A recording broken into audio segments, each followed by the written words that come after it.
અમરેલી લેટરકાંડનો જે બનાવ બન્યો ત્યાં એક સામાન્ય વર્ગના કોમ્પ્યુટર ઓપરેટરને અરજી ટાઈપ કરવાના આરોપી બનાવીને એમનો જાહેરમાં પોલીસ દ્વારા વરઘોડો કાઢવામાં આવ્યો।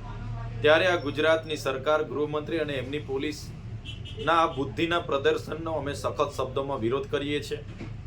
આ દીકરી એના પરિવાર સાથે અમે છે। સાથે ગત રોજના સુરત ખાતે અમારી મહિલા કોર્પોરેટરો અને ત્યાંના આગેવાનોએ આ પાયલબેનના વરઘોડાનો વિરોધ નોંધાવ્યો।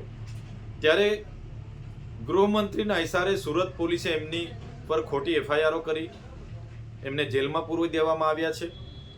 ત્યારે અમે ગૃહમંત્રીને કહેવા માંગીએ છીએ, ખોટી શોબાજી કરવાના બદલે, ખોટી શેખીઓ મારવાના બદલે જે ગુજરાતમાં નકલી પીએમઓ સીએમઓ અધિકારીઓ પકડાય છે, નકલી જજ પકડાય છે, નકલી કચેરીઓ, નકલી કોલેજો, નકલી શાળાઓ પકડાય છે, એમના પર તમે ક્યારે કાર્યવાહી કરવાના છો?